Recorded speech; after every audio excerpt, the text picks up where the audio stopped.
O incendio de Orés en Aragón segue fora de control. Un lume que xa leva arrasadas máis de 15.000 hectáreas. A intensa calor e o vento fan que a virulencia do incendio manteña varias localidades evacuadas.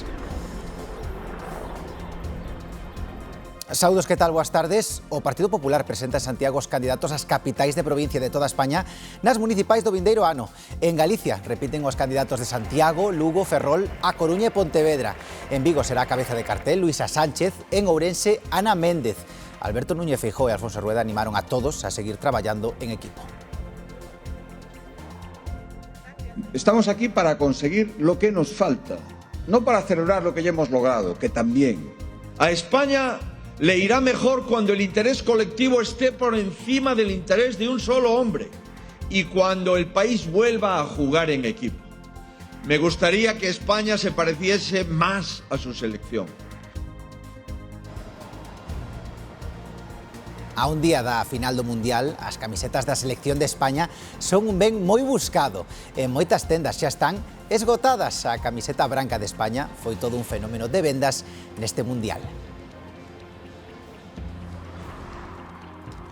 Tan só queda unha semana pro Día de Galicia. O vindeiro sábado celebramos o Santiago Apóstolo con todos vostedes e con todos os que nos visitan. Milleiros de peregrinos chegan a Compostela nestas datas tan sinaladas. Os albergues comezan a prepararse pro día. O camiño francés segue sendo unha das rutas máis escollidas. Así atopamos hoxe este camiño.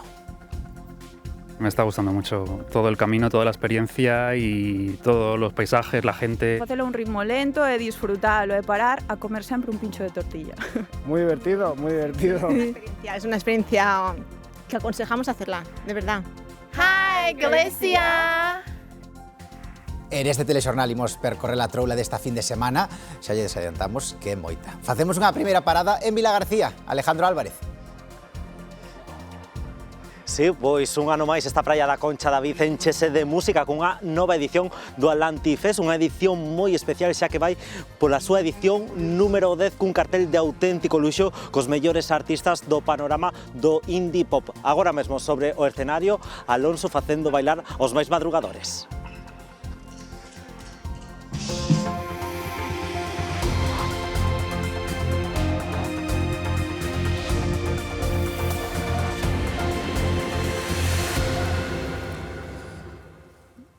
A Xunta apoia a posible fusión dos concellos ourensáns de Ribadavia e Carballeda de Avia, unha unión coa que buscan ofrecerlle mellores servizos aos veciños. O conselleiro de Presidencia, Diego Calvo, asegura que xa están asesorando os rexedores sobre os pasos que teñen que dar e a financiación a que poderían acceder con esta fusión.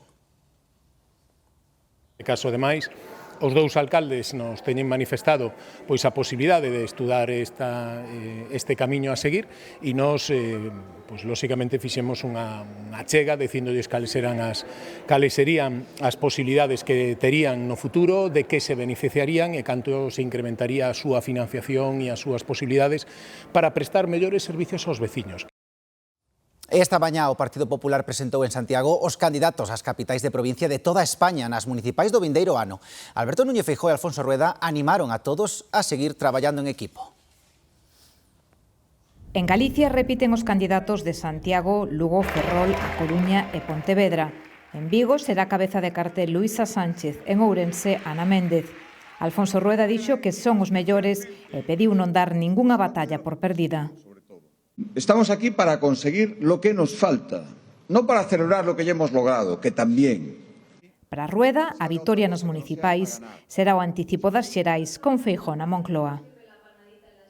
Todo este maltrato constante, toda esta voluntad divisiva que hemos visto desde el primer día de los gobiernos socialistas, hay que enmendarlo y hay que enmendarlo rápido. Igual que a selección española de fútbol, destacou Núñez Feijóo a capacidade de traballo en equipo dos candidatos populares. A España le irá mejor cuando el interés colectivo esté por encima del interés de un solo hombre y cuando el país vuelva a jugar en equipo. Me gustaría que España se pareciese más a su selección. Feijóo pide un tempo novo para España. El sanchismo ya ha sido condenado en todas sus formas de corrupción y las urnas serán también su sentencia. Alberto Núñez Feijóo insistiu en que a ambición, a capacidade de servizo e a decencia son necesarias para atender con rigor as necesidades de todos os veciños. O BNG de Ourense denuncia que o Concello perdeu preto de 2 millóns de euros en axudas da Unión Europea para a rehabilitación de vivenda. Os nacionalistas critican que o alcalde Jácome só executou 230.000 euros dos 1,8 millóns dos que podía beneficiarse. Din que o Concello renunciou a esta gran cantidade de cartos procedentes dos fondos Next Generation, justificando que a culpa era dos cidadáns que non solicitaran as axudas para rehabilitar as súas vivendas. Os demandantes iban nas listas del PSOE. O sector da logística e do transporte precisa man de obra cualificada e acaba de pôr en marcha unha plataforma de emprego que conecta os profesionais coas demandas das empresas. O aumento das exportacións en Galicia e do tráfico de mercadorías require de profesionais formados. O tráfico de mercadorías no primeiro semestre do ano no Porto de Vigo superou os 2 millóns de toneladas. É unha mostra do que teñen que xestionar as empresas de logística e transporte cada día, que conseguen manexar importacións e exportacións no país segundo a demanda da industria e dos consumidores. Galicia leva moitos anos medrando en exportacións e en movimento de mercancías internacionais. Os nosos portos son un claro exemplo de como ese movimento logístico está medrando cada vez máis. Están cambiando as cadeas de suministración, están cambiando a forma en que operan as empresas e ese incremento de movimentos logísticos fai falta máis personal. É unha relación directa, non? A carencia de relevo xeracional en profesións como a dos transportistas, que xa se arrastra desde hai anos, súmase nos últimos tempos a demanda de persoal para postos operativos e administrativos.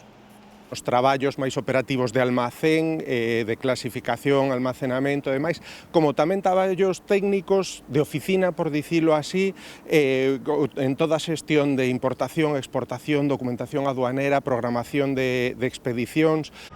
Ante isto, desde o clúster da Fundación Logística de Galicia activaron unha ferramenta digital para xestionar as ofertas de emprego. Acabamos de lanzar unha nova plataforma na que podemos actuar por dúas vías.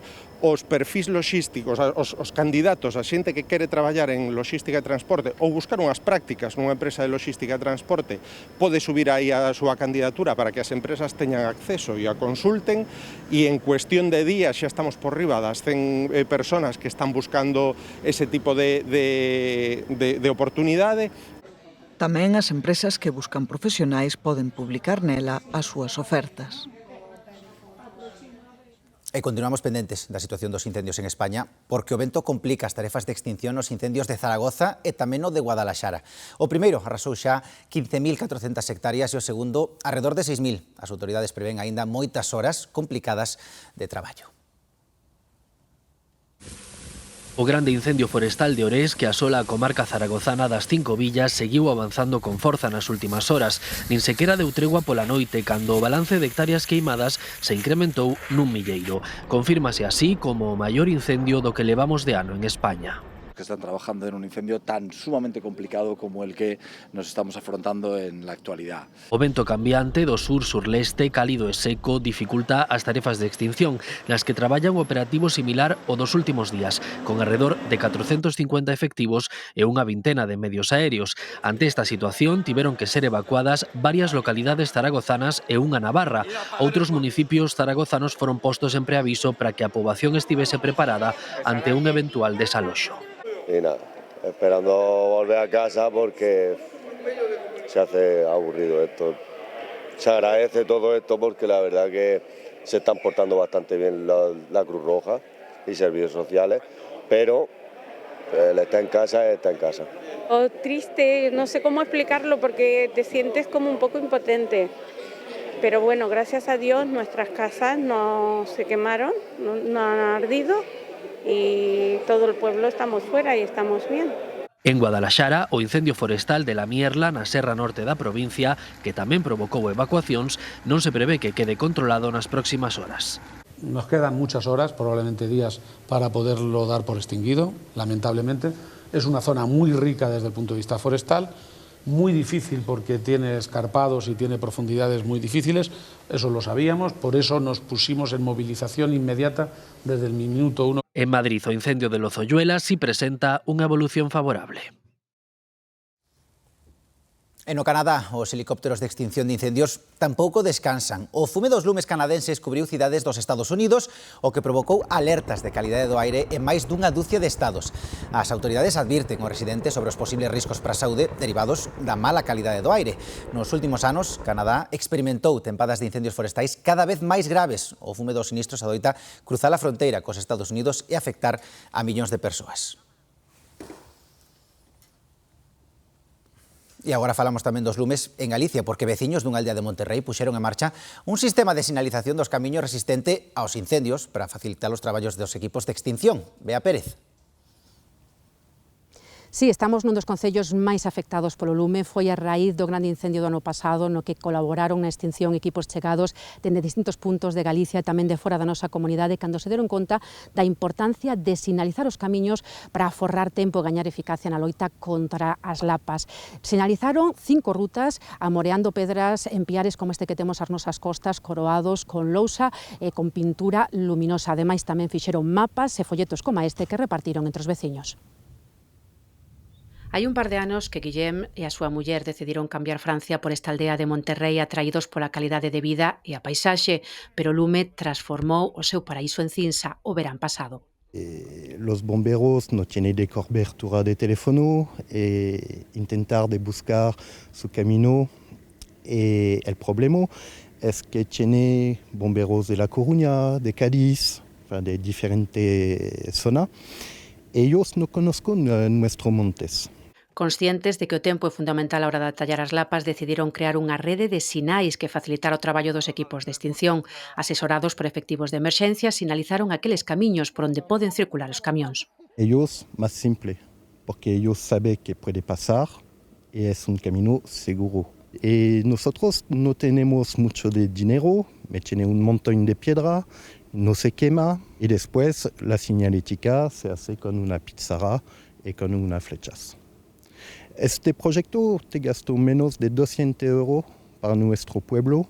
Aproveitando as pedras do monte, levantaron unha trintena de sinais como este, marcando o percorrido de 5 rutas. Ademais, elaboraron mapas pros equipos de emerxencias e folletos que repartiron entre os veciños. Aquí, un ejemplo, el camino rojo. Después puede ir en Flariz, Madalena e Medeiros. Unha iniciativa que xa queren replicar outras aldeas da zona para facilitar o traballo daqueles que loitan contra o lume. Varios veciños de Cospeito están a sufrir as consecuencias dunha vertedura de xurro na porta das súas casas, e todo por mor dun camión que foi perdendo a carga durante preto de 7 kilómetros. Os veciños non están contentos. Un camión cargado con xurro foi vertendo a súa carga durante máis de 7 kilómetros na estrada que une os concellos lucenses de Rábade, Castro de Rei e Cospeito. Precisamente neste último foi onde parou o camión durante uns intres, deixando gran parte da carga na porta da casa de Mariano. Era un reguero bastante normalito de eso. Entonces al parar aquí es cuando ya descargó del todo. Descargó aquí delante, donde la paraba el autobús, y delante de la casa de la vecina. Y luego ya siguió su camino para adelante sin que nadie le parara ni le dijera nada, hasta que luego en Movimenta le pararon, la Guardia Civil. Os bombeiros acudiron xa a limpar a zona, pero os veciños non quedaron de todo satisfeitos. Algúnas casas teñen xurro ata na entrada. Tendría que venir a limpiar un poquito más y recoger restos que todavía quedan, ¿sabes? Que además es un poco la zona donde es peor, porque como hay a partir de ahí un poco más arriba, hay una zona que es más recto, y ahí no ha descargado, y después del río también, es una zona que es, pues eso, entre peraltada y de curvas, es bastante peligrosa, más que aquí es que la gente va como loca. Problemas cos coches e tamén cocheiro. Vimos salir un camión ca porta aberta e vaciando todo o contenido que levaba dentro, e despois de pasada media hora deixaba un olor todo por aquí increíble. Cando pasas xusto aquí onde se vaciou a maior parte, queda un olor increíble, moi mal. Agora os veciños reclaman unha nova limpeza e recuperar a normalidade na porta das súas casas. E ollo, se van á praia en Baiona porque 2 dos seus areais está prohibido bañarse, concretamente na praia da Ladeira e tamén na de Santa Marta. Isto débese á contaminación que se detectou nos últimos controis que se realizaron nas augas e da que se está a investigar a súa orixe. A restricción afecta só o baño e manterase ata que as analíticas demostren que xa non existen eses niveis de contaminación. E se se achegan estes días a rías de Vigo, Pontevedra ou Arousa, poden atopar algúns dos seus areais coa auga tinguida dunha cor laranxa. Non se preocupen porque non ten ninguna consecuencia para a nosa saúde. A razón desa cor está nunha concentración de microalgas, entre elas as que provocan pola noite o coñecido mar de Ardora. Ese azul brilante á beira do mar do que podemos gozar na costa galega. É un fenómeno natural e habitual en épocas como esta de altas temperaturas. A imaxe polo día non convida ao baño, pero poden mergullarse con tranquilidade, sobre todo de noite. Dende a Consellería do Mar confirman que estas especies son totalmente inocuas. E un mozo de 23 anos faleceu nunha liorta entre dúas bandas en Madrid. Recibiu varias puñaladas no peito. Outros 2 menores están feridos de gravidade. Ocorreu esta madrugada nun parque da capital española. Os asistentes atacáronse con machetes. A policía investiga os feitos, polo de agora non hai detidos. El primero de nuestra llegada se encuentra en parada cardiorrespiratoria y tras realizar maniobras de RCP no se consigue revertir la parada cardiorrespiratoria. Los otros 2 afectados son trasladados con pronóstico grave a diferentes hospitales de Madrid. En Barcelona, detidas 2 persoas por roubar máis de 8.000 euros en xoias. Así actuaron neste establecemento do centro. Mentres os traballadores atendían os clientes, os 2 ladróns coordinábanse para manipular os escaparates. As cámaras de seguridade e as testemunhas colaboraron na identificación destas persoas. Unha delas, por certo, tiña unha orde europea de detención.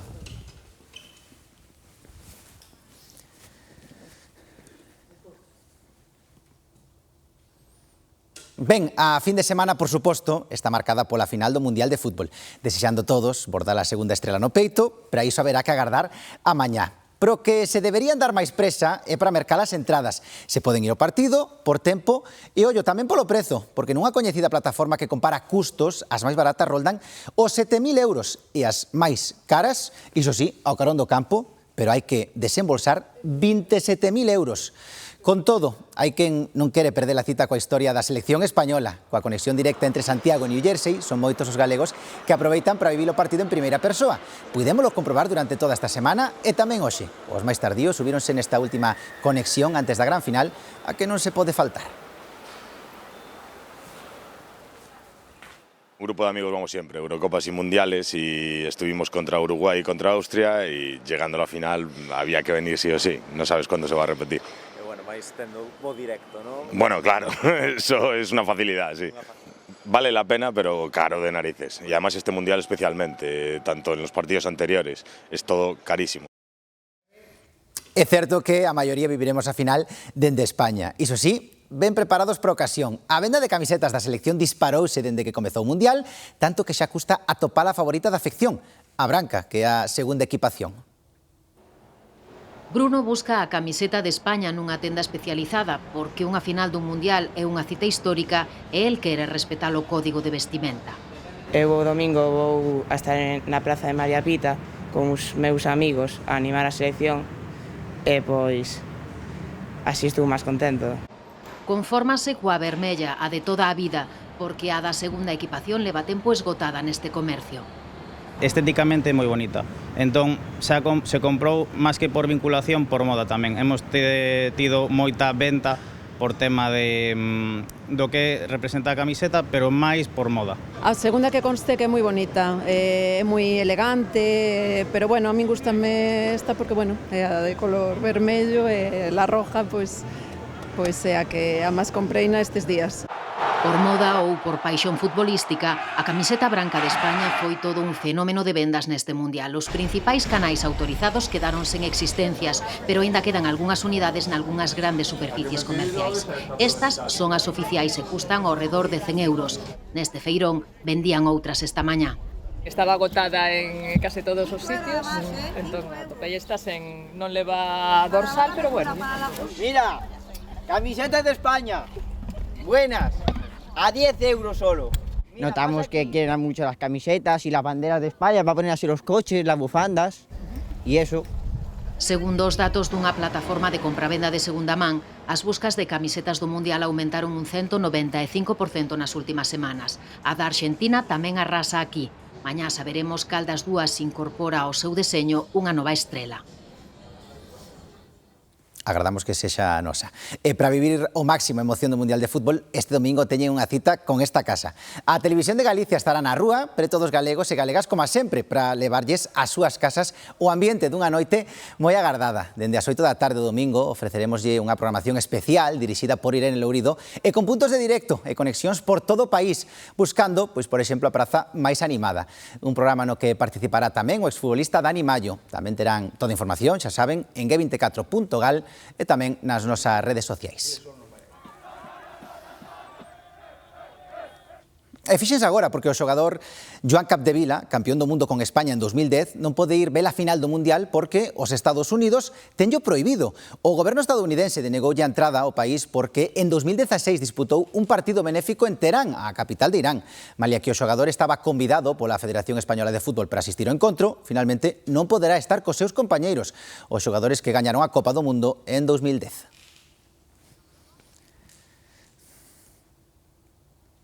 Ben, estamos nunha nova fin de semana de xullo, segunda quincena do mes, e temos moitos desprazamentos por estrada.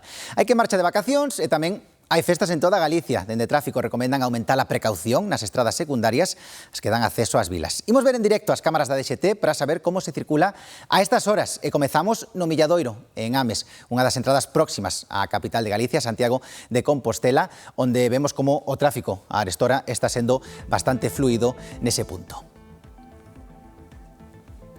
E tamén ímonos agora a Vigo, isto é a entrada á Ponte de Rande, onde podemos ver como tamén a circulación é completamente fluida, sen ningún tipo de problema. Xa saben, moita precaución se teñen que coller o coche durante estes días.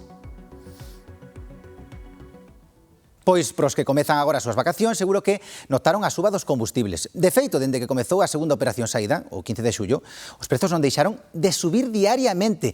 O diésel aumentou case 2 céntimos por xornada. Sitúase agora mesmo de media en 1,65 euros. A gasolina algo máis contida, é certo, pero tamén incrementou o custo ata o euro con 60 céntimos. Ben, falta só unha semana pro Día do Apóstolo e son milleiros os peregrinos de todo o mundo que percorren o camiño, escoiten. Muy buena, la zona muy chula, mucha vegetación, los albergues muy en buen estado todo, muy divertido. Hi, Iglesia! Pois dende todos os recunchos do mundo, centos de peregrinos apuran o paso para chegar a tempo pro Día de Galicia. Comprobamos como está a situación nos albergues, con Laura Seijo.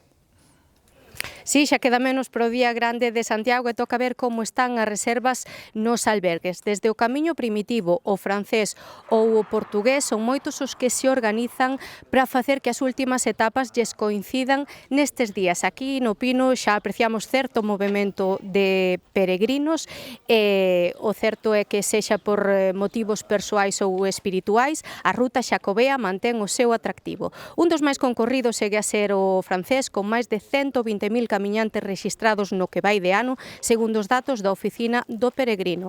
Con estas cifras en mente, nos albergues xa ultiman os preparativos para ter todo listo para a semana do 25 de xullo. A pé, en bicicleta, desde o camiño portugués, o primitivo ou o francés. Esta é unha das estampas habituais que atopamos en Galicia. Cunha singularidade, estamos a tan só unha semana das festas do Apóstolo.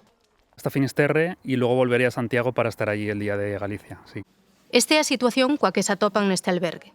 Nos é atípica, nos levamos 8 anos abertos, sí que é verdad que en xullo sempre foi un mes un pouquiño máis flouxo. Aquí chegan camiñantes de moitos lugares. France, le Nord, exactement.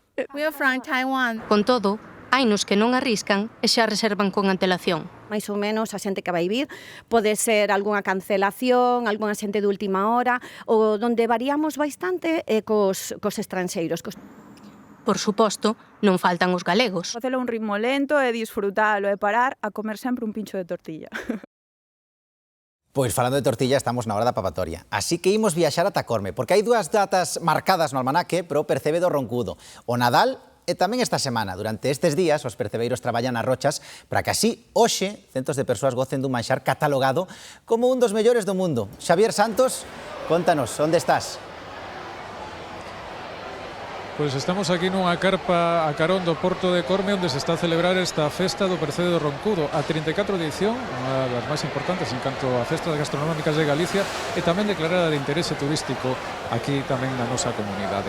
Hai que destacar que agora mesmo hai milleiros de persoas comendo uns 980 kilos de percebes por 30 euros a ración ao longo de toda esta carpa.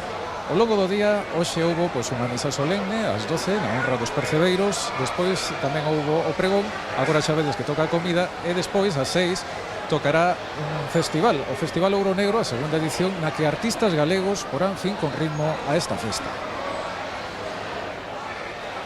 Os que se apañan nos cons do Roncudo están entre os percebes máis prezados. Atraídas pola calidade do produto, milleiros de persoas achegáronse hoxe a Corme para probalos. Eu venho do Porto con máis 5 amigos. Hemos venido de Barcelona para comer percebes. Volvemos el lunes para Barcelona. Pensábamos que sí, que era unha festa importante, pero non con tanta xente. Eu nos como. Come o vello. Porque non me gustan. 30 percebeiros apañaron esta semana os 900 kilos de percebe que se van degustar na festa. O mal tempo do inverno favoreceu que sexa de gran tamaño e de moi boa calidade. Este ano temos un percebe de moi boa calidade, debido a que fixe un mal tempo este inverno e non se poido ir a faenar, entón o percebe, claro, que pedrou.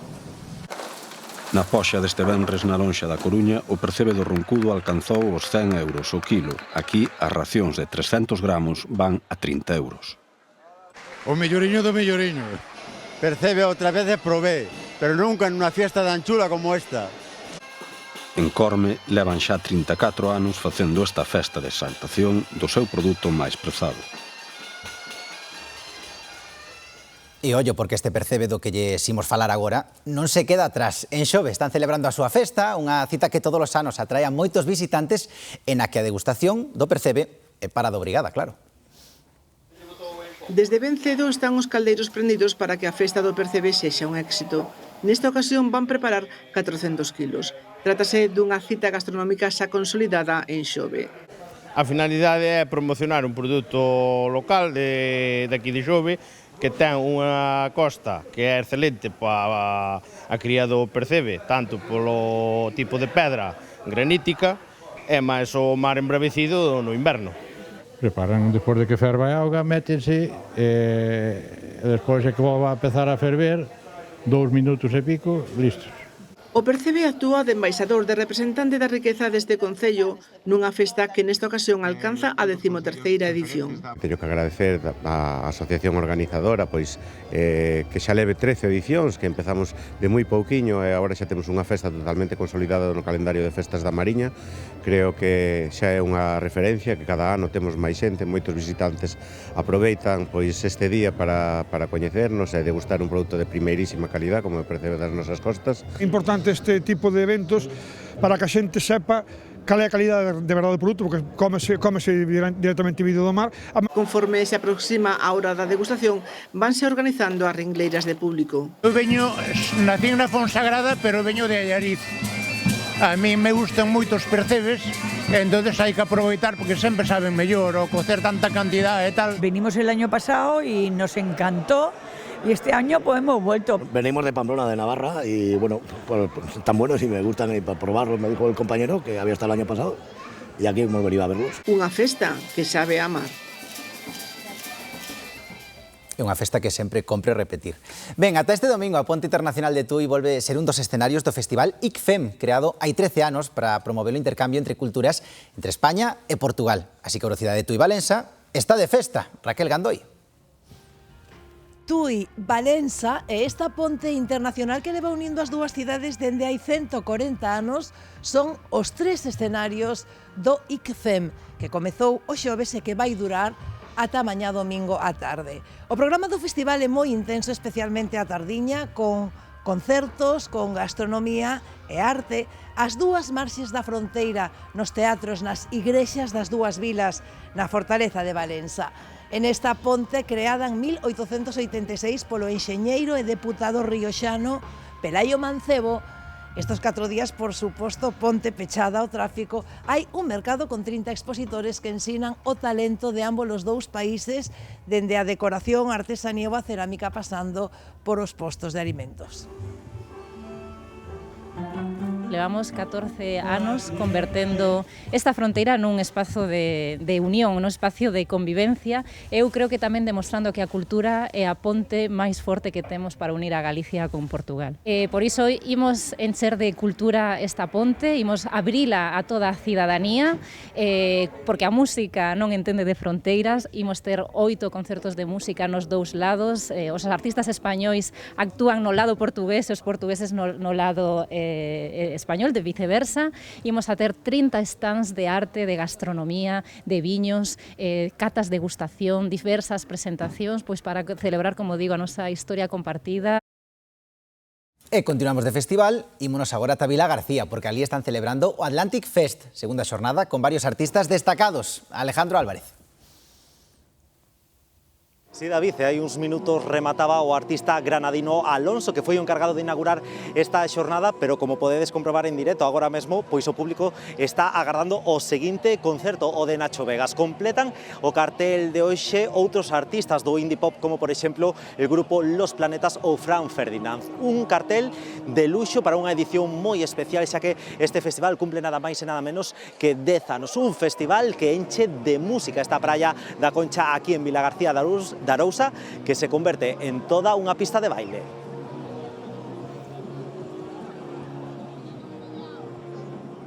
Moitas grazas, Alejandro. Antes de marchar, temos que darlles unha nova de última hora á Garda Civil, que solicita colaboración cidadá urxente para localizar a este home que van ver. É José Manuel Baeza Durán, un veciño de Culleredo de 67 anos. Padece problemas de saúde e precisa de atención e seguimento constante. Falta da súa casa dende as 9 de onte venres. No momento da súa desaparición, levaba posto un pixama e non portaba nin documentación ni teléfono móvil. Se saben algo, xa saben, contacten coa Garda Civil.